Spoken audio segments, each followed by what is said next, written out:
just got a gun. He's gonna shoot the president. Holy smokes, I've gotta do something. All right, Lee, time to become an American hero.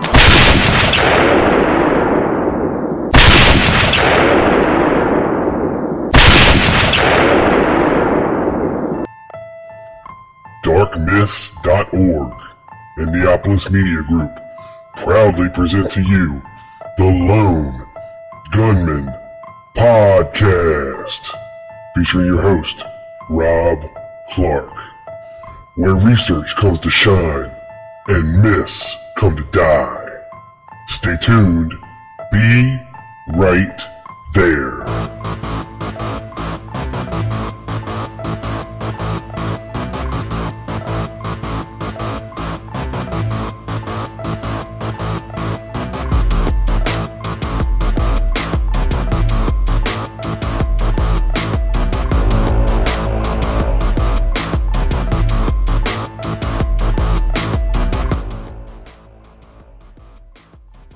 What exactly is a doppelganger?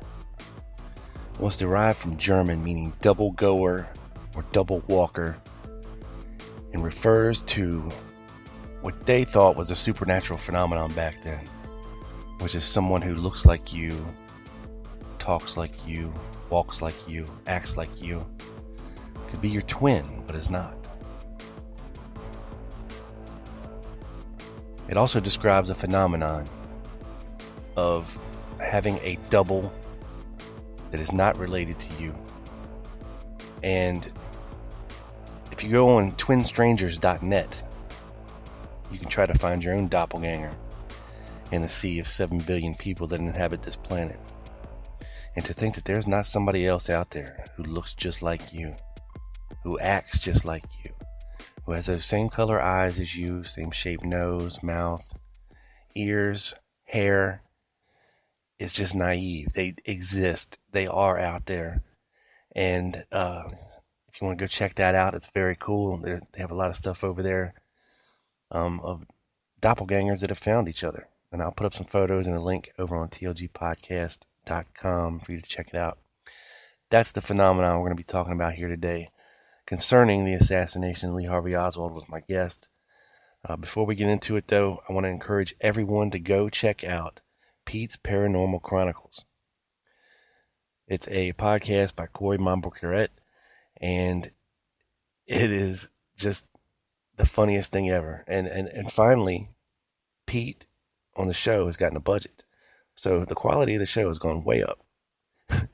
And the newest episode, the Dartmouth Ferry, will leave you in stitches. So everybody, please check out the Dartmouth Ferry, the newest episode from Pete's Paranormal Chronicles. You're just going to die laughing, I swear. It's the funniest thing ever. It's a comedy horror mockumentary that you'll much enjoy. Here's a small trailer, a short trailer from Pete's Paranormal Chronicles about some stuff you're going to check out. I'm going to put up a link to that as well over at the website, and also to darkmyths.org podcast collective, where you're going to find a ton more podcasts. If you like this one, if you like Pete's Paranormal Chronicles, you're going to find a ton of other shows over there that you're going to dig too. So check that out. Give our Facebook page a like, and make sure you share. So we're going to hear a little bit from Pete, and then we're going to get right into the interview. Stay tuned. From the imagination comes a story of a paranormal investigator and a nationwide conspiracy that will make your head spin. It's Pete's Paranormal Chronicles, a horror mockumentary series, now presented in supersonic sound. You want action? PPC will deliver action. Drama. I'm sorry, buddy boy, but that's life, you know. Sometimes people die, you hear me? Anthropomorphic alligator jazz musicians. Come on, man, it just isn't fair. You shouldn't be smoking crystal meth down here. I know Christina feels so nice, you gotta taste her. And trust me, I smoke my fair share. Suspense. According to Bill, Jonathan had plans to meet with Sarah at her place later that night to watch a movie, and he was secretly expecting some hot stuff to go down. Sadly, he never made it to Sarah's place, and nothing hot went down at all. And horror.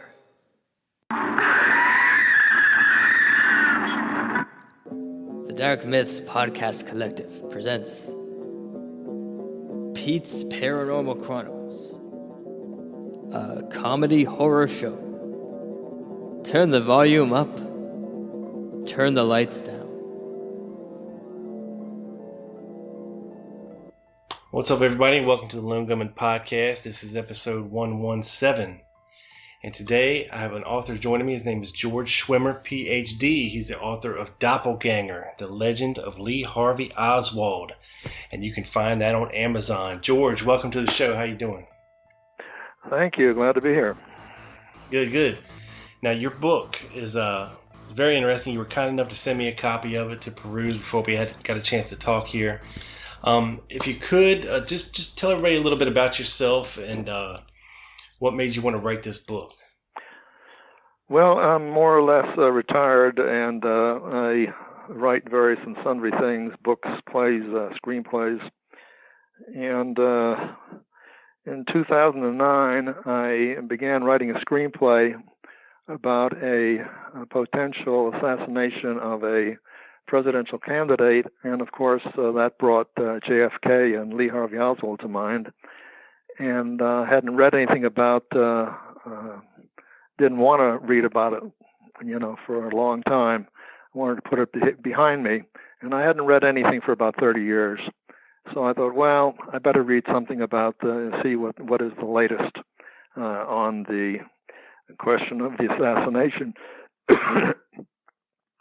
So I got 2 or 3 books, and I found it some very confusing and contradictory material, and some of it was kind of disturbing, and so I kept reading, and eventually some of the items in some of these books got my attention, and I went online and started Googling, and I found quite an extensive assassination research community, and I was finding things that I wasn't reading in books, and which was very interesting. And of course, I had to go and check everything out because you can't really trust what you find online these days. But I found that most of the stuff online is legitimate and verifiable. And what I found most confusing were accounts of Lee Harvey Oswald, which put him in different places and odd times, and created situations where people had to speculate what he was doing. There was no information whatever about where he was at a certain time or a certain place, and it was a big mess. Yeah. And the best I can describe what was happening during my research is it was like, somebody had taken half a dozen jigsaw puzzles, taken them apart, put them in one box, and shaken it all up. So not only are you trying to find out, one puzzle, you're trying to go and make sense out of what you think is one puzzle when it's 6 puzzles. And this continued for quite a while until I finally discovered by reading John Armstrong's book, Harvey and Lee, that there were 2 Lee Harvey Oswalds. And as I got into the material, and he did a very good job documenting it, so I pretty much trust, virtually everything that he has in there because he has the documents on a CD in the back of the book. And so it was very clear to me after a while that there were 2 Lee Harvey Oswalds, and that, of course, started to separate a couple of the puzzles. And so I was able, when I was doing the research, was when I'd run across a fact about so-called Lee Harvey Oswald, I'd have to look at it and say, okay, now, is this Lee or is this Harvey? And in most cases, it wasn't real hard to find out which was which. For example, some of Harvey's buddies said he was talking in Russian and subscribing to Russian newspapers and reading Russian books and calling people comrade. This was happening when in beginning of 1959, when Harvey actually was stationed in Southern California. However, people who knew him in Japan say nothing about Lee Harvey Oswald knowing Russian or studying Russian or calling people comrade or anything like that. So it was very obvious after a while, when I realized there were two different people, to separate which was which. And also people would describe their physical characteristics, the color of their eyes, their height, their weight. Lee weighed about 30 pounds more than Harvey, and he was 2 inches taller, and there were all kinds of different things about them. Lee in Japan, if anybody called him Harvey or Harv, he'd fight them. And of course, Harvey never objected to that. And so it was very clear after a while, you start separating it out and you say, okay, this was Lee and this was Harvey. But when you get even further, when you get up to the last 3 months before the assassination, all of a sudden now there are, at least a dozen, maybe 2 dozen Lee Harvey Oswalds all over the landscape. In New Orleans, in Austin, and in Dallas, in Fort Worth, in Mexico City, you name it. And they're all over the place. And I thought, this is impossible. And then I found, there were statements by people who knew where Harvey was at a certain time that he couldn't have been at some of these places. Right. So after a while, it became obvious when I realized that the CIA was running this whole thing, that they had gotten hold of some doubles. And there was one very interesting one, actually. I think the name of the lady, Sylvia Odio. Does that sound right? Yeah. In Dallas, who he supposedly Leon Oswald and 2 other people went to see, and the FBI, one of the few times when they actually investigated, discovered who this Leon Harvey was. It was what was his name though? I think first name was William Seymour.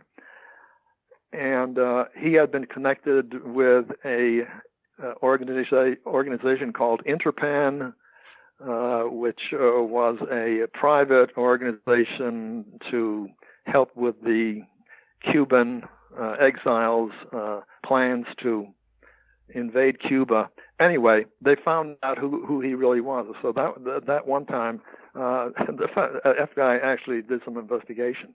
But for the most part, we don't really know who all these people were. But they're all over the landscape, including Mexico City. And in my book, I show, as some other people have shown, that the whole Mexico City adventure had absolutely nothing to do with Harvey Oswald, or for that matter, even Lee Oswald. There were at least 2 and possibly more imposters who were going to or calling the Cuban embassy, Cuban consulate, and Soviet embassy. And it's just very obvious, like one phone call to the Soviet embassy, the guy spoke with fluent Spanish. Harvey did not speak Spanish. Another phone call to the embassy was in broken Russian, so bad that the people could hardly recognize that it was Russian. And of course, Harvey spoke absolutely fluent Russian.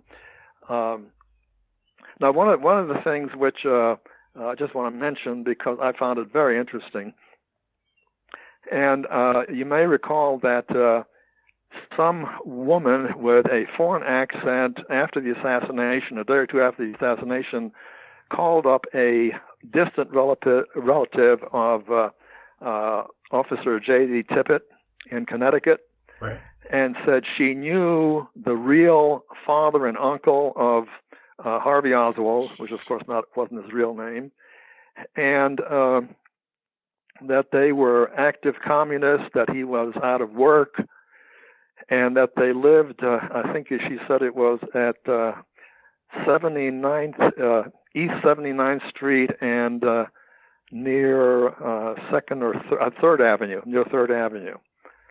and she mentioned a name, Emil Kardos, Kardos, and I'm of Hungarian extraction myself, and so that sounded like a Hungarian name to me, except for one thing: the FBI spelled it with an E at the end, Emil, and that is not a Hungarian spelling; that's a French spelling. And when I Googled it, I tried it without the E, and sure enough, I found somebody, and I found them in the 1940, what's the word? I can't think of the directory? Or like phone book?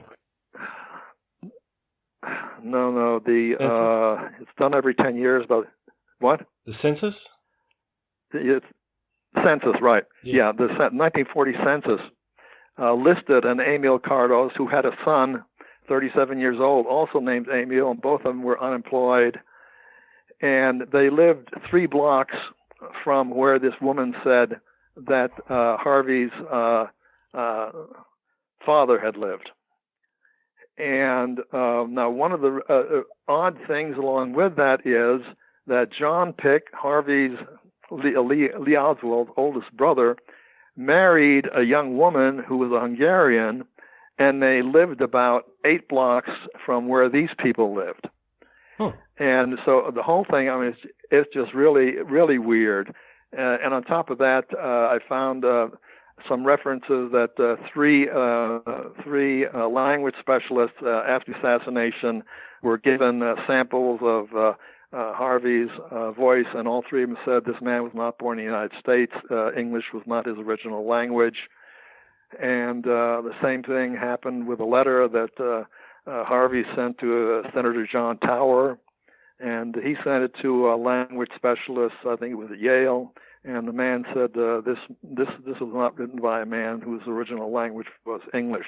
So there's no, there is this really technical information that whatever or whoever Harvey Oswald was, he was not born in this country. And my feelings about that is that he was brought here sometime, I can't tell exactly when, because he spoke fairly decent English. And so he didn't have a Hungarian accent, and I know Hungarian accent when I hear it, and he didn't have it. So he must not have been that old when he was brought here. But apparently he spoke fluent Russian, because George Morenshield and some of the other Russian emigres in Dallas said he spoke excellent Russian, and that Harvey would discuss Russian literature with George in Russian.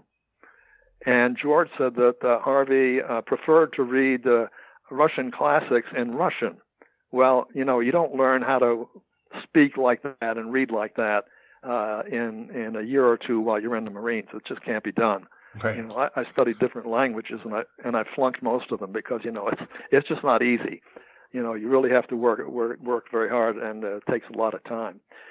So I had this whole chapter on the Hungarian part of it. I'm personally convinced.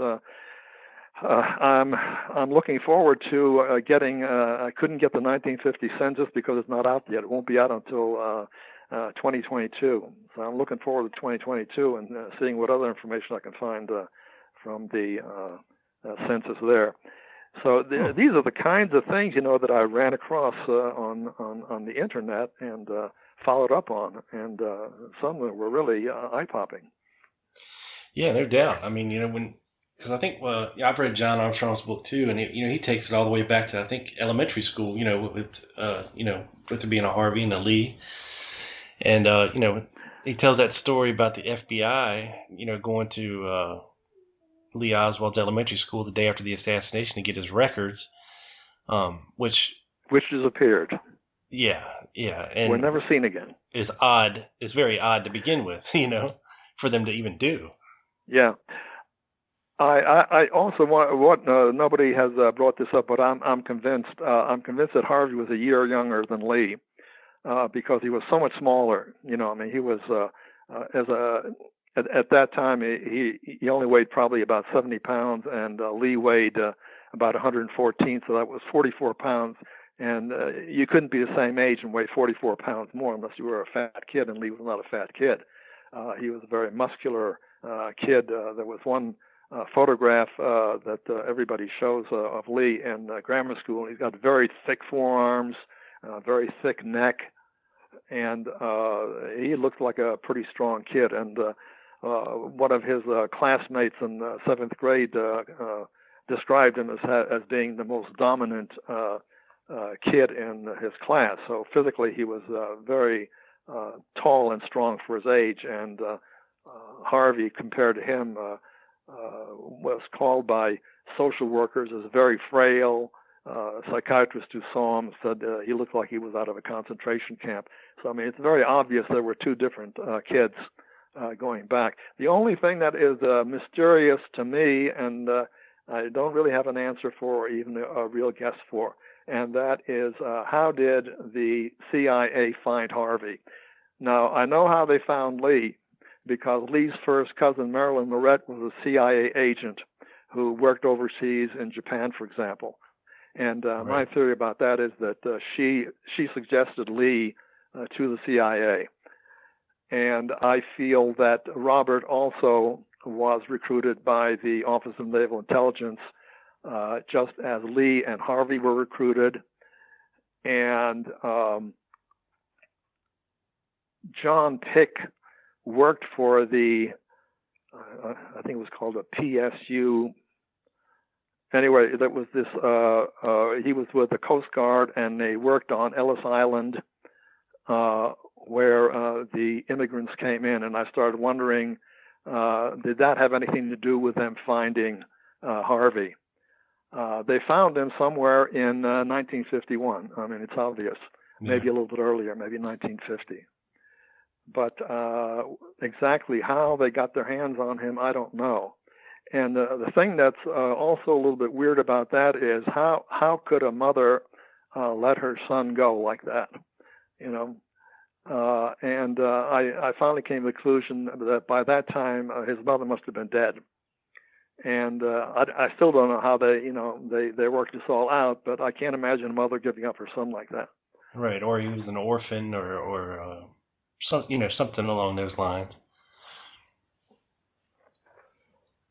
So anyway, there were these two different Oswalds, and then I got all of the material that I read about of Lee Harvey Oswald in New Orleans. It made absolutely no sense. It was all confused and a real mess, and I couldn't make any sense out of it until I ran across Judith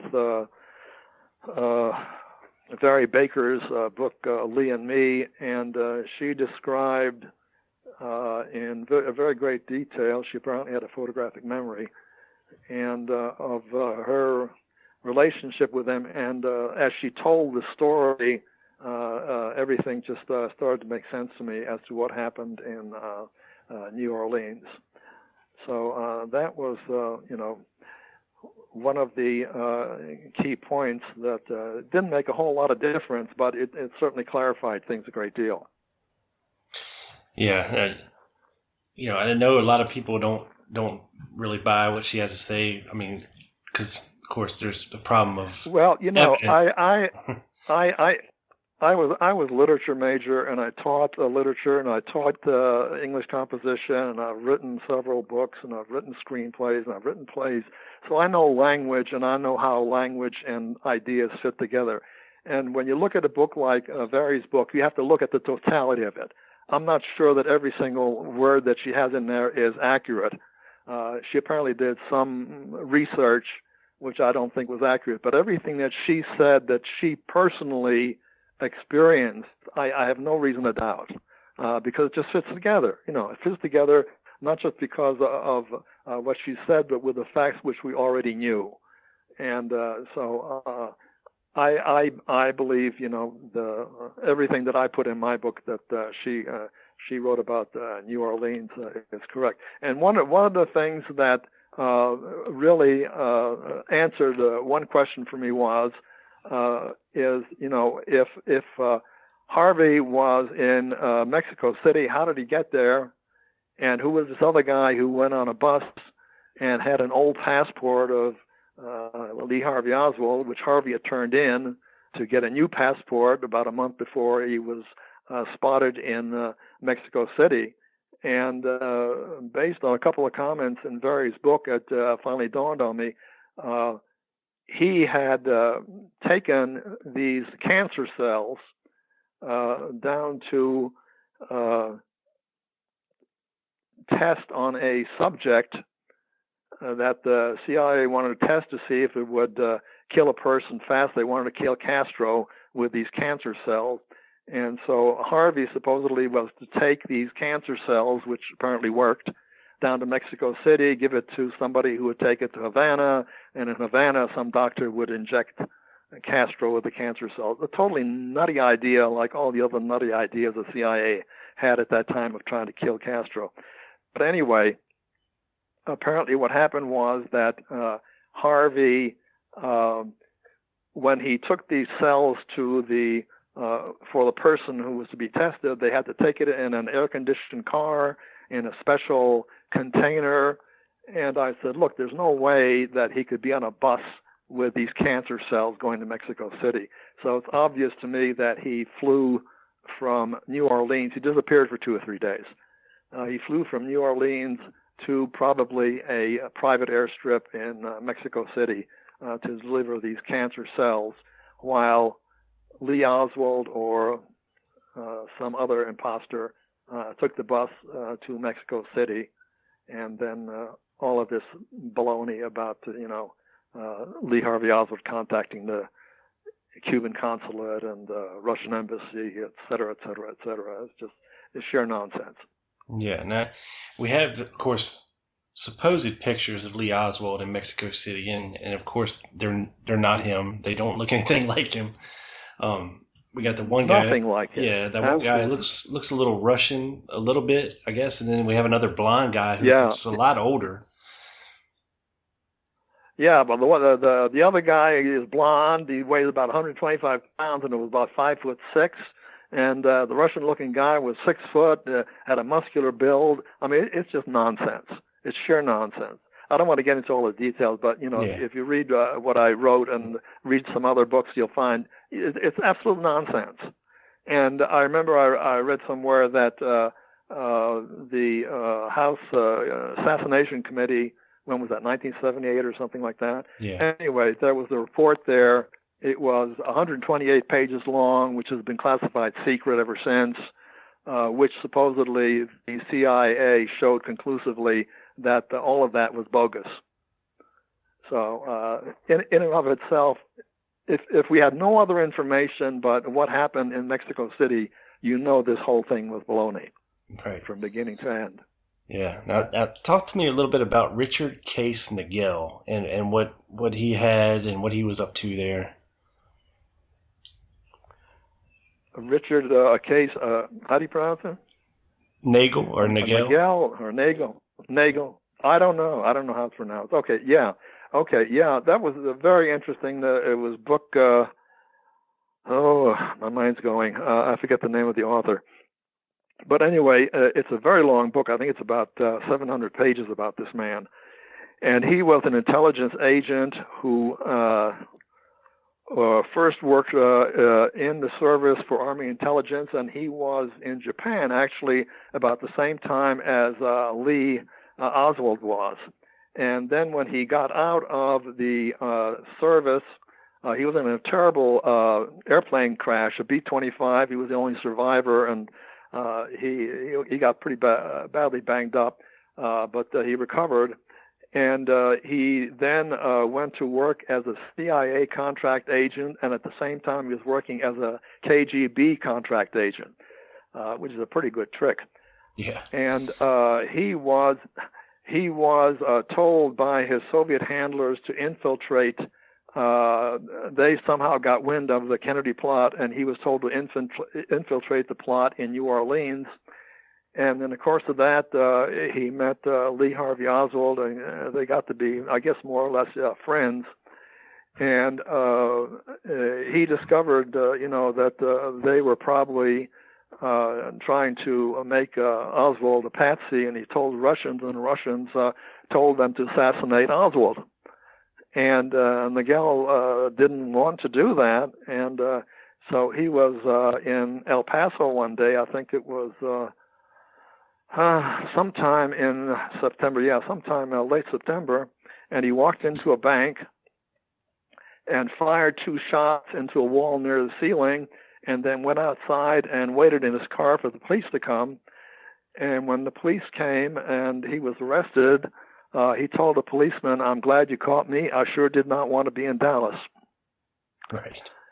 And so he sent a registered letter before he got arrested to J. Edgar Hoover, saying there was a plot, describing the plot, saying that he knew Lee Harvey Oswald's real name, and that is one of the most provocative things that I've run across. Of course, he never said what his real name was, but he sent this letter to FBI headquarters, and of course, the FBI said they never received it. And but he this was an interesting guy. He registered everything he sent to everybody and kept the receipts for the registered letters. So he had a receipt of the letter that he sent to FBI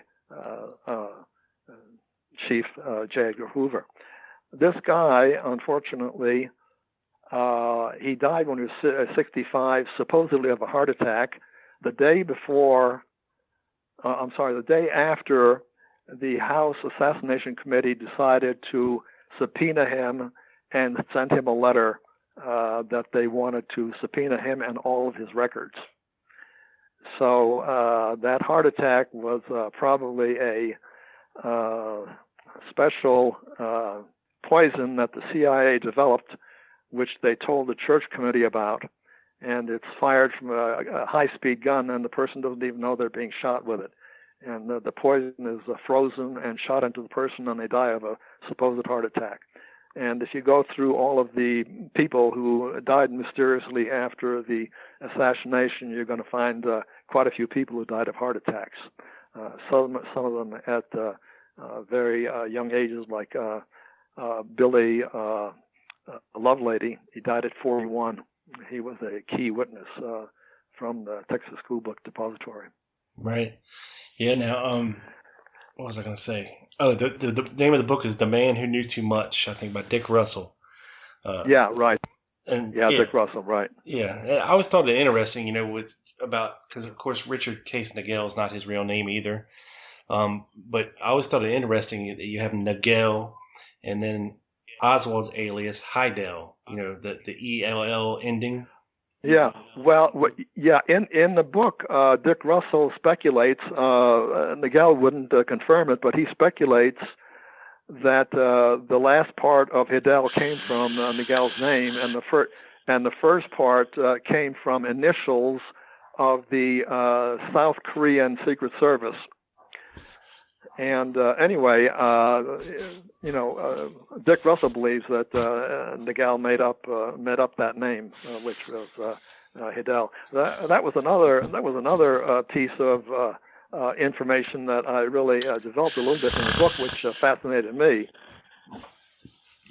Are you there? Yeah, I'm here. Hello. Okay, I heard a funny noise there. Okay. It's very obvious based on both Harvey Oswald's comments about this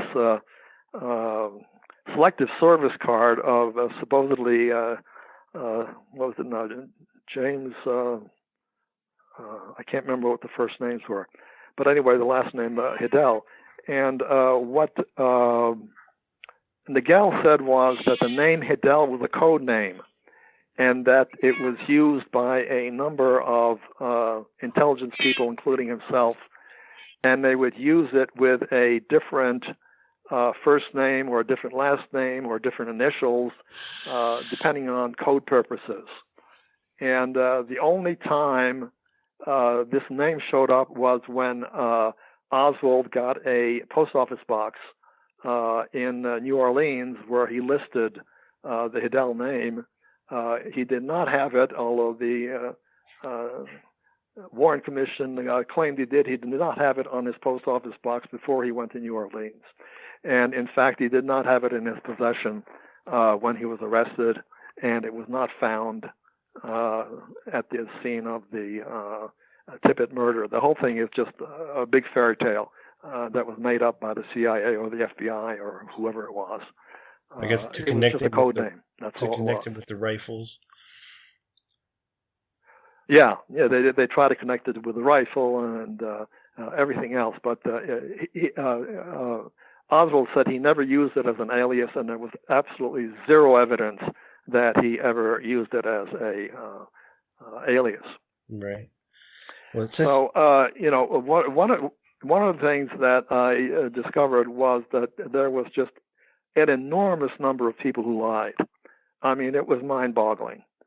And it started, and when I first started reading this, the Texas School Book Depository was just a building to me. It was a building that where there was a company that processed books for publishers, and I never thought anything about it. It just happened to be a place that was part of the shooting, part of the assassination. And the further I got into the investigation, it became obvious to me that the superintendent, Roy Trulley, was lying. And then later, William Shelley was lying, and he was found years later to have been an employee of the CIA. And Wesley Fraser was lying. And three of the people who are upstairs were lying. I mean, just the number of people who were lying in the Texas School Book Depository was mind-boggling. And then the second thing that I found out was that was at least 15 members of the Dallas Police Department, from captains down to a beat cop, were lying. And everybody who was in the Texas theater was lying. The two witnesses who were there were lying. The guy who fingered Harvey Oswald, this shoe store manager, he lied like a thief. I mean, I showed in the book that he was lying. It was ridiculous, absolutely ridiculous.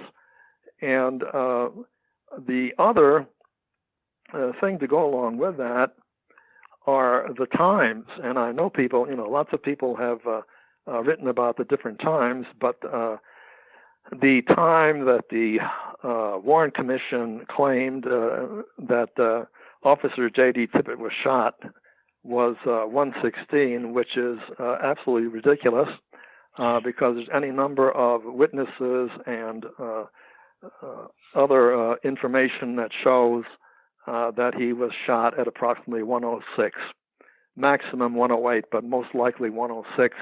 A couple of people even think he might have been shot at 1:04, but most people think, and the evidence seems to show that he was shot at 1:06.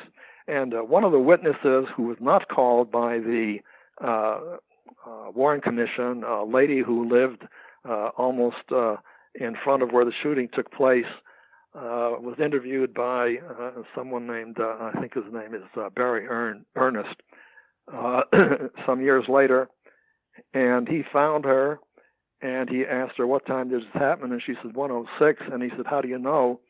And she said, because I was watching TV at the time, and the news on the TV at the time, and the newscaster turned and looked over his shoulder at the clock behind him, and he said it's 1:06, and she heard shots immediately after 1:06. So I don't see how you can find any better evidence that the shooting took place at 1:06. Right. But the Warren Commission, of course, lied and said it was 1:16. And at 1:05, Harvey Oswald was standing out in the street next to a bus stop. So he couldn't have shot Tippit. I mean, there's just no possibility. And the same thing applies to the pistol that he supposedly ordered. And John Armstrong went into great detail, and you can read his book. I borrowed some of the details from his book, but he went into even more detail showing that he could not possibly have ordered either the rifle or the pistol, and that it never happened. And but anyway, Harvey could not have had a pistol in the Texas theater because he was not there when Tippit was shot, and so how would he get the pistol if he wasn't there? I mean, I went through from approximately noon until he was arrested in Texas, and I showed minute by minute by minute. There wasn't a minute missing that he could not have shot Officer Tippit. It was impossible. Yeah, and there's even reports, in the Texas theater of another person, resembling Lee Oswald, according to at least Butch Burroughs and another guy by the name of Bernard Hare, who owned a hobby store a couple places down from there, who saw somebody being arrested out of the back of the theater who he thought was Oswald for 30 years until he saw the picture of Oswald being arrested out the front, and which led him to believe, well, then what did he see? And Butch Burroughs confirmed, that maybe 5 minutes after Oswald was taken out the front, that they took somebody else out the back. So who looked like Oswald's brother, he said. Right. Well, I tell you what I found out. I put the pieces together, and here's what I found and decided. One of the shooters was Lee Oswald. He was in the southeast corner of the 6th floor of the Texas School Depository. Standing next to him was a spotter. At the southwest corner was another shooter team, and between them they fired probably 3, maybe 4 shots. Lee fired 1 or 2 shots, immediately handed his rifle to his spotter, started walking downstairs. And the next thing, I don't want to go into detail because don't want to give everything away in the book, but one of the biggest lies was the story that Officer Marion Baker made up about meeting Oswald in the lunchroom with Roy Truly, and that's all a fairy tale. Didn't exist, never happened. Right. And Lee came downstairs. He came through the office and he met the lady that everybody knows about with a Coke in his hand, and he continued going down the stairs. And he went downstairs, went into a little storage room right next to the downstairs southeast stairs. He apparently went into the storage room to put down his Coke bottle. He was seen by the vice president and some other people coming out of there. He ran into Truly and Baker, continued out. As he was going out, he ran into NBC News correspondent, White House correspondent McNeil, who asked him where a phone was. He continued out and was seen getting a handgun from Jack Ruby by 4 women who were in the Zapruder dress factory and were looking out the window at the motorcade.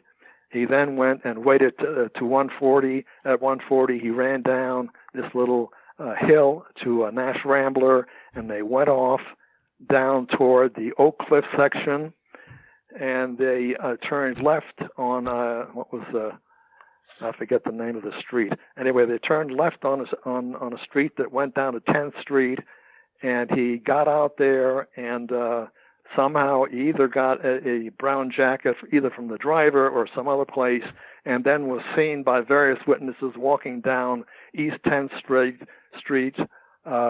toward the theater, and then he met Tippit and killed Tippit, and then he continued up, went into the Texas theater, and then was arrested by the people in the balcony.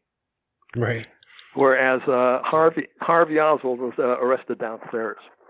So I mean, I've connected all the dots. It's very obvious what happened. Yeah, I mean, 'cause it seems to me that J.D. Tippit was hunting for Oswald, waiting for him at the Glocco station and to come bebopping by. I think, the Tippit story is really absolutely fishy. When you read, and I put down everything that I could find, when you read what he was doing, starting at 12:45 on up to the time that he was murdered, and that he knew Jack Ruby, and there is a witness account of him having a 2-hour conversation with Ruby one night with a third man at the Carousel Club, and of course the Warren Commission kept insisting that Ruby did not know Tippit, or Tippit did not know Ruby. And then, of course, there's the other account that's in a lot of different books where Tippit was in this Dobbs House restaurant on a few blocks from where Harvey's rooming house was, in Beckley Street. And he went in there one day, and Lee Oswald was in there 2 days before the assassination, and Tippit was there at the same time. And Lee made a big to-do about, made a lot of noise about the fact that his eggs were cooked too hard. And most people seem to believe that he did that so that Tippit could see what Lee Oswald looked like, which would tell him what Harvey Oswald looked like. But, you know, everything that we know about Tippit, I mean, it's just, you know, I can't believe that he didn't have any involvement of any kind. He was involved in some way or other. I don't know what. And as some people speculate, he may have wanted to get out and was killed because he wanted to get out. I don't know. The meeting between Lee Oswald and J.D. Tippit, though, is really peculiar when you read what Lee did, and when you read what Tippit did during those few minutes from 12:30 to approximately 1:06. I mean, it's just weird. Yeah, I think he rolled up on the wrong Oswald, I think is what happened, and you know, I think he knew what was supposed to happen, and he got beaten to the punch there, so to speak. Yeah. There's one other thing, and I don't want to go into detail because I think it's one of the more interesting things in the book, and I want readers to read it themselves. But when I was reading along, I didn't pay too much attention to where Harvey Oswald had lived, and then when he was being interviewed, an FBI agent asked him for all of his previous addresses. And, the phony backyard photo, which also I discuss in there, and I show how it's totally phony. But anyway, the phony backyard photo was involved with this. And they mentioned Neely Street. And I said, Neely Street? When did he live on Neely Street? Well, I went back and checked out, my references, and I found out that he had supposedly, the Warren Commission claimed, the FBI claimed, that Lee and Marina and his daughter June had lived at 214 Neely Street in the Oak Cliff section of Dallas, and they had lived there for 7 weeks. And when I started doing research, I could find no evidence whatsoever that they lived there. And the only thing that supposedly showed that he lived there was an affidavit from the guy who supposedly owned the property where they had rented an apartment. Yeah. He rented it to him. But there is no evidence. There's no evidence whatsoever that it was rented to him. Anyway, I won't go into all that. People can read it in the book. But anyway, all of the nasty things that were attributed to him, that he bought the rifle, that he bought the pistol, that he took a shot at General Walker, that he supposedly was going to kill Richard Nixon, all took place in the 7-week period of which there's no evidence whatsoever. And if you read my account piece by piece by piece by piece, you will see that this is a total fairy tale, probably made up by David Atlee Phillips, the CIA agent in charge of the assassination. And David Atlee Phillips was the top disinformation officer of the CIA at that time. So his job was to make up fairy tales that would confuse the trail. And if you read everything starting from New Orleans up to the assassination. This is where you get all this absolutely confusing mess going on in trying to figure out, who or what was Lee Harvey Oswald, is because that David Atlee Phillips kept on making up these stories and getting people to act out things that Lee Harvey Oswald supposedly had done. Yeah, no. So this was one of the huge disinformation pieces that nobody has put together, and I only stumbled across it when I ran across a small article on the internet written by some guy in Europe, if you can believe that. There are a lot of people in Europe, and especially in Great Britain, who are really avid researchers, and they have all kinds of stuff online, and you can verify virtually everything that they've written. Oh yeah, I got lots of great listeners all around the world, Australia, Great Britain. I just had a guy on last week from over there, part of Dealey Plaza, UK, and they just had a little conference over there. And I know we were talking earlier, and he had interviewed Malcolm Blunt, who's a British researcher, and he worked with John Armstrong on Harvey and Lee in the early stages of the research for the book. And he had finally gotten access to one of these boxes that he previously was denied access to, and it contained a lot of the interviews, like hundreds of interviews from people in the Marines who supposedly knew Oswald, and they opened the box up, and every interview was gone. And it was a dusty old box. Oh my gosh! Yeah, and it was nobody'd been in this box for years. The same thing happened with Richard Case Nagel. He let the FBI know that he had a tape recording and a Polaroid photograph of him and Lee Harvey Oswald, which was in a Swiss bank vault, and in case he was murdered, would be sent to whoever, newspapers, magazines, whatever. And he claimed he had copies of it all over the world. Well, on top of that, his son later said that Nagel had a blue footlocker full of documents. And when his son went to his father's apartment after he died, the footlocker was gone. All of the documents were gone. And the same thing happened with Guy Bannister, who was a former ONI, CIA, FBI, New Orleans police.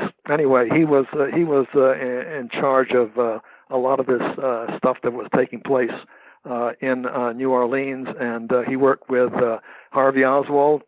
And the day after he died, his files were confiscated by some government agency. It wasn't the state police, so it must have been the FBI or the CIA, because the state police came in afterwards, and all they found was a card index, and all his files were gone. So this was a regular habit of the FBI, of making documents disappear. Yeah, and there's another guy who supposedly had a heart attack, and there's also reports from I think his secretary said that he was actually shot. They found blood on the wall, and of course this happened. Oh, I hadn't read that. Yeah, of course this happened. I think early April, maybe April well, 64. It doesn't matter exactly when he was killed. What really matters is that he was killed before you could testify to the Warren Commission. Exactly. Yeah. And there were a number of people. I don't want to get into all the witness deaths, because I don't get into that very much. But all the witness deaths spiked during the time of the Warren Commission and during the time of Garrison's trial in New Orleans, and then later with the House Committee on Assassination. And a lot of these people died of supposedly, of heart attacks, but a lot of them you don't even know how they died. No one knows how David Ferry died. No one knows how Clay Shaw died. Garrison said apparently Ferry was given some pills which did something to his blood vessels and burst his blood vessels in his brain, and he died from a stroke like that. But anyway, there's any number of witnesses that are very questionable. George de Morenschild's death, very questionable. Again, he supposedly committed suicide the same day as he was contacted by the House American Assassination Committee, and the same day that a researcher was planning to meet him. So, I mean, this goes on and on and on and on ad infinitum. Yeah, I think there was a recording his maid had made of, she was recording her soap opera or something, and there was you could hear the gunshots, but there was also like a doorbell that it went off like a couple minutes before the shots, like it's somebody else coming in there. Yeah. And I ran across one mention on the internet of somebody saying, well, they found a shotgun, but his head wasn't blown off, and this one person claimed he could see a bullet hole in his head. There wasn't a shotgun, and the sheriff who investigated George's death said it was very strange, and that's all he said. Yeah. So. Yeah, most definitely was that.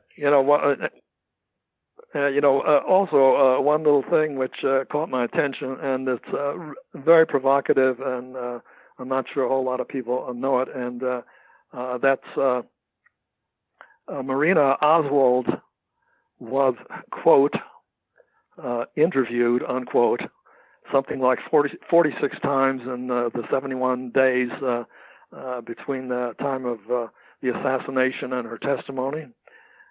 And she went in there, and as anybody who's done any research knows, she contradicted everything she said originally.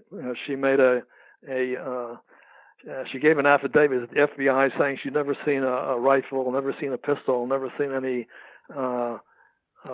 bullets, never seen him go out to practice. And when she walked into the Warren Commission, she said exactly the opposite. And 5 days after she testified to the Warren Commission, and she testified that they lived on Neely Street on top of that. But anyway, 5 days after she testified for the Warren Commission, she received the contract with a supposed film company from Hollywood for $132,350. That's a lot of money back then. And that's the equivalent of $1 million today. Yeah. That's the equivalent of $1 million today. And so this was 5 days after she testified to the Warren Commission, and virtually everything she said to the Warren Commission was a lie. So, but I just wanted to mention that $132,000 because that's a pretty provocative, statement. And not only that, but a week or two afterwards, this supposed company disappeared after being told they were on a Goldwyn lot, Samuel Goldwyn lot, and they didn't pay their rent, and so they were tossed out, and they disappeared, and apparently gave phony. There were three men, and they apparently gave phony names. So apparently those were three CIA agents. So that whole thing just, smells to high heaven. Yeah, well, I mean, the lady that wrote her autobiography there was Priscilla Johnson, was a CIA agent too. Oh, I don't believe a word of what Priscilla Johnson wrote. I read that, I skimmed it, and there wasn't a fact in there that I could use. Not a single fact. I don't believe a word of that book. No, I think it was pure propaganda at that point.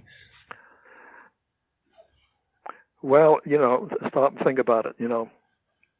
Marina was in the clutches of the CIA, And so she was going to say or do whatever they wanted to. Stop and think about it. And I mentioned this in the book. This is a 22-year-old young Russian woman who has a 2-year-old child, just recently gave birth to the second child. Her husband is accused of murdering the president and a police officer. She's got $170 to her name. She doesn't speak English. She has no job. And that's it. She was terrified she'd either be put in prison here or sent back to Russia. So I said in the book, if this was you, what would you do? I mean, you do what they tell you to do. And that's what she did.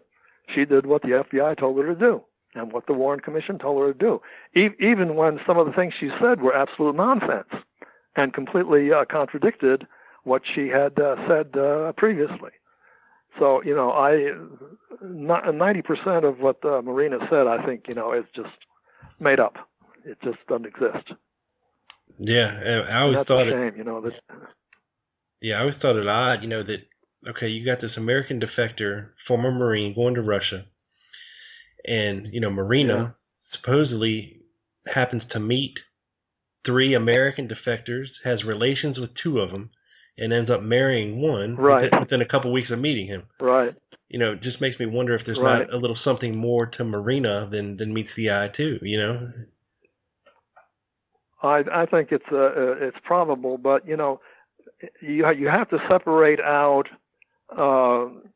Lee Oswald, and Harvey Oswald, and all that stuff up to the point that he came back.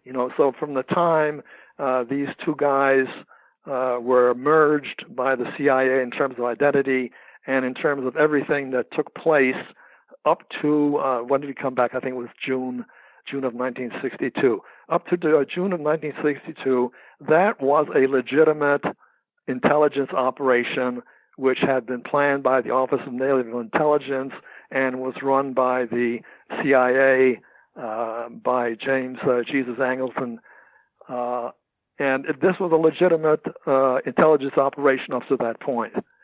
Now, starting in when Harvey Oswald went to New Orleans, that's when he got co-opted by the plotters. Up to that point, it was all legitimate. It was all legitimate CIA intelligence, Office of Naval Intelligence. It was a legitimate intelligence operation. Whatever it was for, apparently wasn't very successful because the Russians sent Harvey to Minsk, and he was watched by everybody who he worked with or knew with or dated or whatever. So he didn't get a whole lot of information, and I believe I read somewhere that the CIA wasn't particularly happy about that. And they suspected he might have been a double agent. And that was another reason they were willing to sacrifice Harvey, because they didn't know if he was a double agent or not, so they didn't care about him. But up to that point of Harvey coming back in June, I think it was a legitimate intelligence operation. And then from that point on, the people setting up this assassination, David Atlee Phillips, probably James Jesus Angleton, and a couple of the other high-ranking CIA people. That's when that went into high gear. Was in the summer of '62, and I'm sorry, it was in April of '63 when he was sent to New Orleans. Right after the General Walker shooting, allegedly. Yeah. It's funny because General Walker, was a right-wing guy and I think a little bit crazy, but even he said that Oswald did not shoot him. He saw the bullet. He was dug out of the wall by the police when they came there, and when he saw the bullet that the Warren Commission claimed that Lee Harvey Oswald had shot, he said that was not the bullet. So even Walker said, there was something fishy about that shooting. Yeah. Now after Oswald was arrested, of course, there was an odd exchange between him and his brother Robert, and while he was in jail, and Robert ended up saying something to the effect of, I don't know who that person is. which is a very odd comment to make. I mean, I guess you could say he was making it, metaphorically, but well, when Harvey came back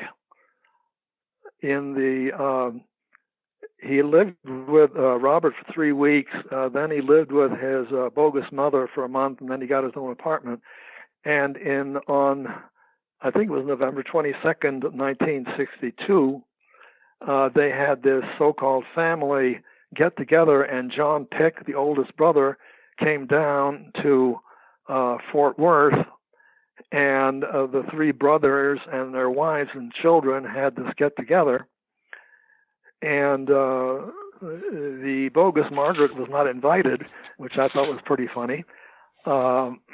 I think that the reason she wasn't invited was because John Pick didn't know about her. And if they had invited her, John Pick would have known that she wasn't his real mother. Now, Robert lived with the phony Margaret and with Harvey for a year before he went into the Marines. So he knew what was going on even when he was a teenager. But anyway, they had this get-together on November 22nd, 1962, and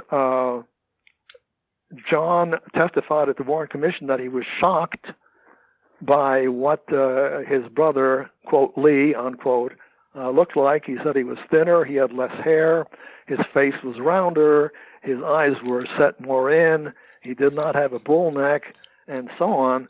And when John asked for Harvey's current address, Harvey put his address in there, and he put down his name as Harvey. And he never called himself Harvey with his brothers, and his brother did not comment on that. So, John Pick knew something. He may not have known everything that was going on, but he certainly had to know something. And Robert Oswald clearly knew something, probably starting from the time when he went into the Marines, which I think was a couple of years before Lee went into the Marines.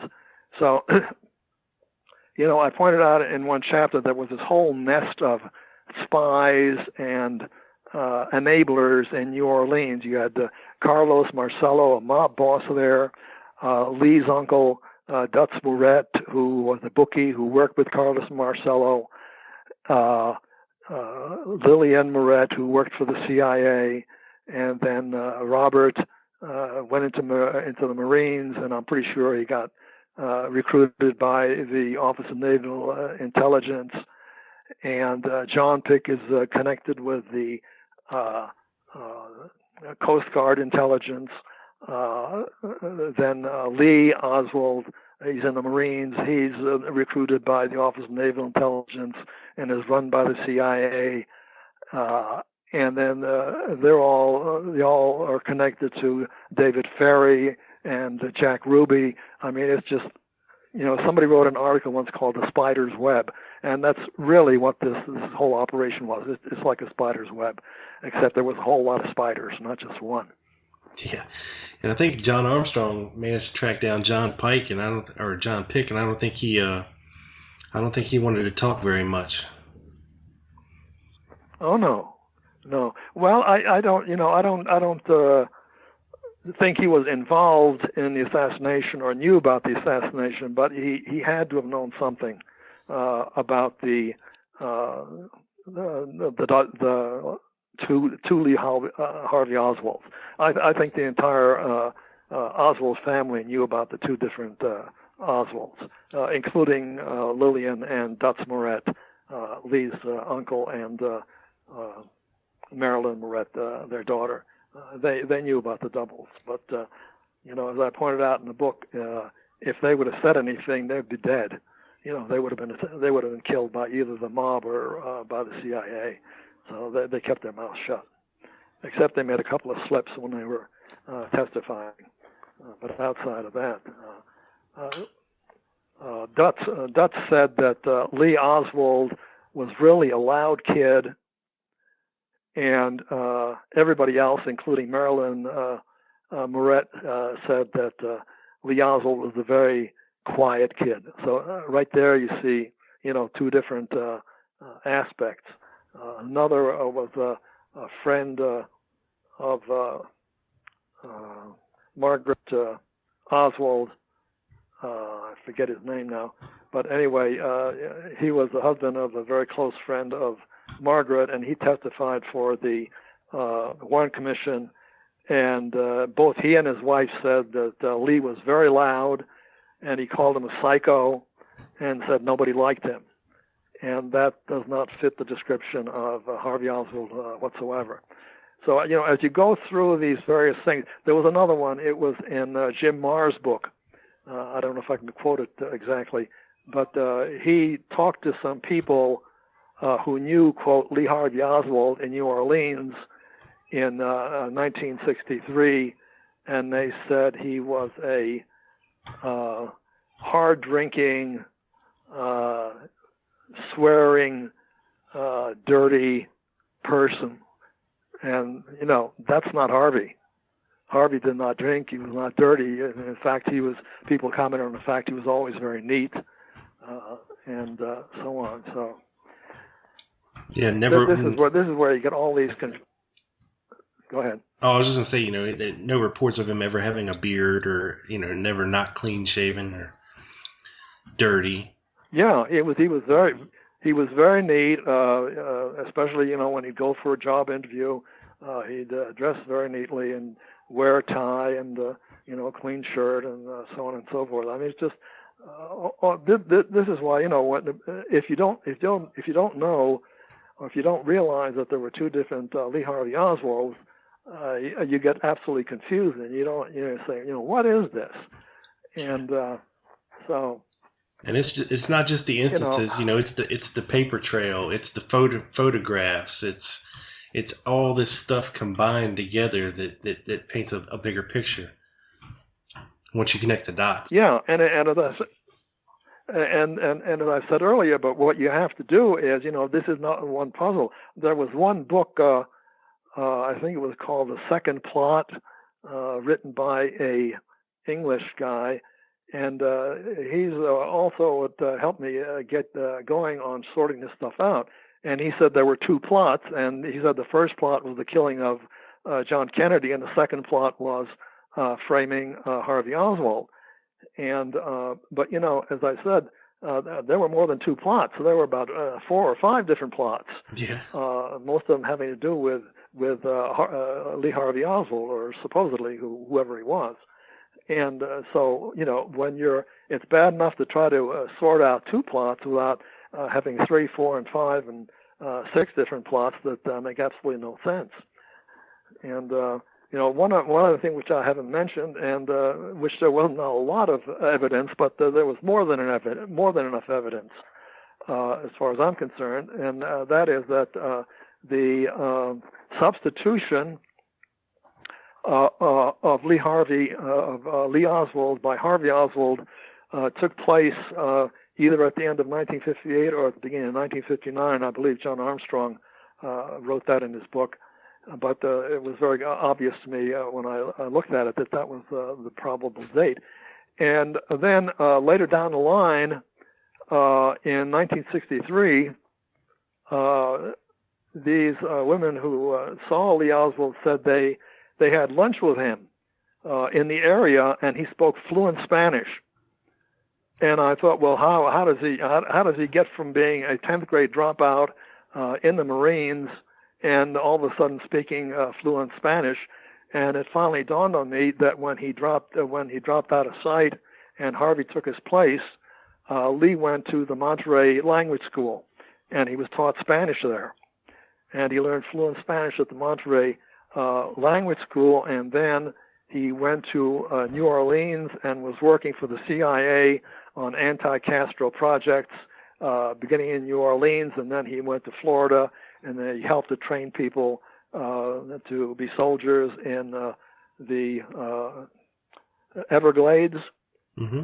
And he was Lee was spotted in Havana before the revolution with Ruby a couple of times at a nightclub, and ran across a reference where he was known to have been in Cuba at least 3 times and was interviewed 3 times by the FBI, which the FBI, of course, denied after the assassination. But anyway, the point is that from the time that Lee Oswald disappeared from the scene, he was working as a CIA contract field agent on projects having to do with overthrowing Castro. And that was his work up to the time of the assassination. And what happened was they had trained all these people. There was a group called Operation 40, where they trained first 40 and then 70 people to do covert work, including assassinations. And Lee Oswald was one of those people, which Morita. I can't remember her name. Morita Lorenz? Yep. Yeah, something like that. She was one of the trainees, and she knew him as Ozzy, and she said he was a creep. And so anyway, he was working in this whole area of anti-Castro activities, and that somewhere along the line, I don't know exactly when, but somewhere along the line, probably at the beginning of 1963, this entire operation, Operation 40, was taken over by the CIA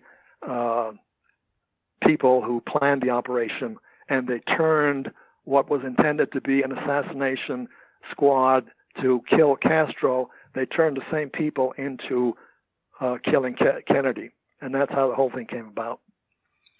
Right. Now, of course, we know what happened to Harvey in Dallas. Did you run across any information at all about what could have happened to the original Lee Harvey Oswald? There's a book, I can't remember the name of it, I didn't list it in there, but there's a book that somebody wrote that they saw a man who looked like Lee Harvey Oswald get on a, I don't know what some Air Force plane, C something, I can't remember the number, C-54 or something like that, I can't remember the exact number. And they wrote an entire book about it, that he was picked up in Dallas and flown, I think it was somewhere in Colorado. I'm not sure now, but anyway, there's an entire book on this. And so he was flown out of. Apparently, he was flown out of Dallas and was never seen again. Now, the only other thing that I ever ran across was in 1981. Some English guy, you probably know his name, had the burial vault of Lee Harvey Oswald excavated. Yeah, Mike Weddow's. With Marina's consent. Mm-hmm. And this is extremely provocative, and I don't care what the rest of the stuff has to say about it, but this is very provocative, okay? Lee was buried in a hermetically sealed coffin, which was put in a 2,700-pound concrete, steel-reinforced vault, which on the inside was covered with asphalt. It was guaranteed not to break, leak, crack, or have anything happen to it. Okay? So with something that, that big and that strong, I would certainly hope that nothing would happen to it. Well, when they went and disinterred this burial, they found the bottom of the vault, the steel-reinforced vault, concrete steel-reinforced vault, is broken. Okay, right. And then when they look at the coffin, there is a piece of the coffin missing above the head. Now, that's not possible. It's not possible for that to have happened. That thing had to have been taken out of the ground by somebody at a later time. And why would they take it out of the ground at a later time? And the only thing I could come to a conclusion to, there were two things. The original morticians were there for the disinterment, and they saw that the skull of the skeleton who was in the coffin because the body had disintegrated because of the holes. Water and air had gotten in there and disintegrated the body. However, the top of the head, when the autopsy was performed, there was a craniotomy, which means they cut off the top of the skull to take out the brain and examine it. And this skeleton did not have a craniotomy, number one. Number two, the skull had a mastoidectomy hole behind the left ear. Apparently, you have to cut a hole to do this operation, and this hole was there. Well, Harvey did not have a mastoidectomy operation hole when he was autopsied. Okay, right. So that's a different skull. Supposedly, now they got hold of Lee. They got Lee. They got hold of the Marine Corps dental records of Lee Harvey Oswald, but that doesn't mean anything because there were two Lee Harvey Oswalds in the Marines. So I believe that Lee was killed probably in 1964, and that then his vault was disinterred, and his head was placed on top of Harvey's skeleton. I think that's what happened. Right. I can't prove it, but that's what the facts seem to indicate. Did you ever? They couldn't afford to have it. Oh, sorry. Go ahead. I mean that they couldn't allow him to stay alive. I mean, it's impossible. He was a drinker, and if he got drunk one night and said something, about the assassination, that would blow the whole cover. They couldn't afford to leave Lee alive. Right. I mean, did you ever run across the Donald Norton story? I don't think so. No. Mae Brussel, of course, famous researcher, had a radio show and all that. Her and John Judge, I think, and William Kelly in the early 70s were speaking at some university in Ohio, and somebody came up to her after her speech and introduced himself, and he's like, "Mae, don't you know who I am?"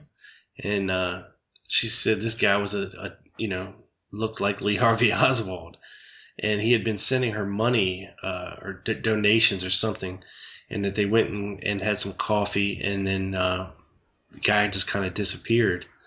And there have been various researchers over the years to try and track down this Donald Norton, but I don't know if they've ever found the right guy or not. But just an interesting little story, that maybe think that maybe he could have made it, a little longer.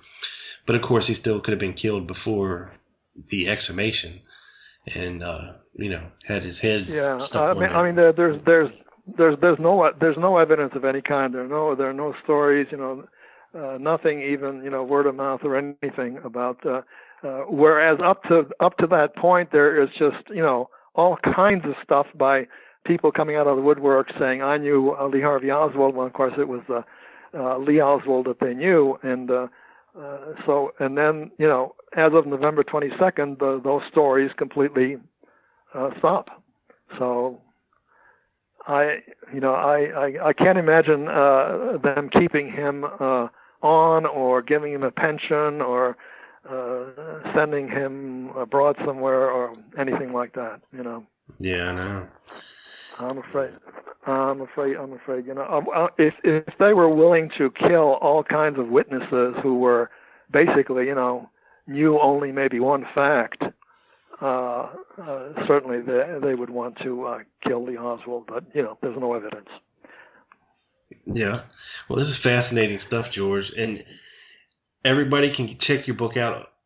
Is the best place to send them to Amazon? Yeah, Amazon's the only place that it's on right now. It's available either in paper or as an ebook. And I wrote this book as a readable book, okay? This is not a research book. And I have lots of references in the back. I have all my sources in the back. But it was not written as a research work. I wanted it to be a story. I wanted a person who is not, a researcher themselves, but the general public who wants to read a story. Well, who was this guy, Lee Harvey Oswald, and what did he do, and so on. And I wanted to tell it as much as a story as possible. And so it is a narrative, and it's not written like research. So yeah, I was going to say it's almost there's a written lot from, of stuff in there. Written from a first-person perspective of Harvey, right? Yeah. Yeah. Yeah, that was kind of odd, because that came about because when I started doing the research on it, I started taking notes. After a while, I said, I'm never going to be able to put these notes together. I've got to go and string it together now and then just add stuff as I find it on my computer.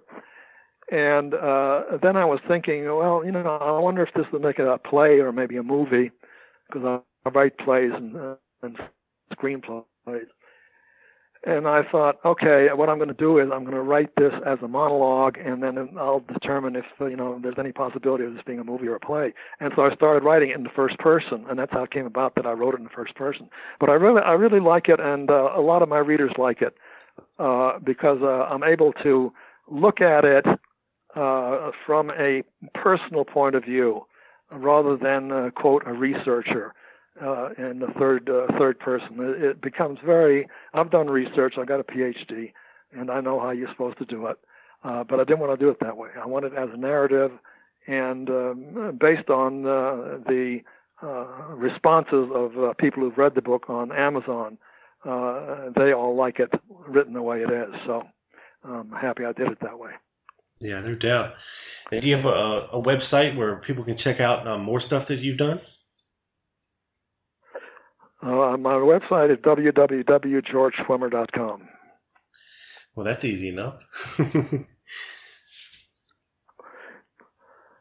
Right-ho. Well, George, I can't thank you enough. But before you sign off, I just want to say, although it's my book, I recommend it highly for one reason. That this focused only on Lee Harvey Oswald. I did not try to focus on John Kennedy and the autopsy and the bullets and the rifle, et cetera, et cetera. All that technical stuff has been covered by people far more knowledgeable than I am, and I didn't really have any interest in that. My interest was in the man, Lee Harvey Oswald, and as I got into this research and writing, I felt he had been done a great injustice. He had not only been murdered, but his reputation was destroyed for all time until, some people decided, this is not fair. And part of the reason I wrote it was because I feel it was unfair and that he was innocent. He had nothing to do with John Kennedy's murder. He had nothing to do with J.D. Tippett's murder. And so if you want to find out something about the truth in your history, and I want to add one other thing, if I may. Sure. People ignore the spiritual aspect of this. I'm not a very religious person, but I'm a pretty spiritual person, and I've done an awful lot of studies, about how spiritual things work, and they do work, and there are things going on that you don't know about. And one of these things that people don't understand is that when John Kennedy was killed, it wasn't just the murder of a single man or a single president. They virtually crippled the entire United States and for a period of time the entire world with the murder of John Kennedy. And so this is not just a simple murder, whodunit or what have you, because everything that has come from up to the point when John Kennedy was killed, the world was heading toward peace. John Kennedy was doing everything he could to create peace around the world, make peace with the Russians, and cut back on this craziness of war. He, as you probably know, had an executive order issued a month before he was killed, starting to pull back the troops in Vietnam. If John Kennedy had not been killed, there would have been no Vietnam. And I feel pretty sure there would not have been any Iraq or Afghanistan. But this was a spiritual thing, and what they did was they destroyed or tried to destroy and badly damage the spiritual underpinnings of the United States. And I would not be surprised if the distrust of American government didn't start at that point, when people started realizing, hey, my government is not benign. They went and murdered my president. They murdered an innocent man, 2 innocent men. And so this is I'm sure you're familiar with Hamlet. And in Hamlet, one person says, there's something rotten in Denmark. And at the time Hamlet was written in the medieval times, the concept was that God was up above there, and right below God was the king, who was the agent of God, and then below him were the other agents, and then it went down to the population. Well, if you kill or you poison the head that is right under God, then everything underneath it becomes rotten. And that's exactly what happened when John Kennedy was killed. On one moment, we have this bright, intelligent, peace-loving person, and the next second we have this, I don't want to characterize it because I don't want to be sued by the Johnson family, but we have Lyndon Johnson, who everybody knows about, and all the rotten people that were associated with Lyndon Johnson. And we've had that ever since. And until we get the truth from the federal government, we're going to be in this spiritual morass, because we are still in this spiritual morass. Yeah, and they are still covering their ass on this one, because we both know that. Yes, they are. You can't, or these big corporations can't make money from peace. And our government can't justify this exorbitant spending for peace either. So, and like I said, they still have something to cover up, which is why we don't have the entire truth yet. And maybe next year we'll get some more files, but I don't expect a smoking gun or anything of that nature. So I guess we'll just have to wait and see. I think it may take another 50 years, or it may even take another 100 years before we're going to find those files. I was in the Army in 1953 to 55. And my last assignment was working in the military library at Fort Benning, Georgia, which is the headquarters of the United States Army. And the first week I was there, I was being trained and indoctrinated by the sergeant in charge of the library. And one day he says to me, do you want to see a secret document? I'd been cleared for secret by then. He says, you want to see a secret document? And I said, yeah, sure. And so he takes me, they had a little wire cage where they kept the secret documents on shelves. And he unlocks the wire door and opens it, and we walk in there, and he walks over to this shelf and pulls a document off the shelf and hands it to me, and he says, open it. And I open it. And you know what it was? Marked secret. What's that? A document from the Civil War. A document from the Civil War that's still classified secret. Wow. So good luck on finding the secret documents. Yeah, no doubt. Yeah. Wow. Well, I don't think that we'll ever get the information out of the CIA. We may get information out of other agencies that aren't as, quote, secret. Maybe Army Intelligence or the Pentagon or the IRS. Or I think the INS has information on Harvey. I'm pretty sure the INS has information on him, which nobody has ever even thought about, because they haven't thought that he was an immigrant. But he's an immigrant. And so the INS must have some information on him. Right. So anyway, that's the story. Well, fascinating stuff, George. You hang on the line for me, and thank you so much for coming on the show and talking about your book. For those interested, like I said, it's on Kindle. You can head to georgeschwimmer.com to check out more from George, and I'll put up links to his website and also an Amazon link where you can get his book. over on tlgpodcast.com with the post for this show. Thanks everybody for tuning in. There's some bitches in the can, beamed up to the satellite, down directly to your ears, people. Peace.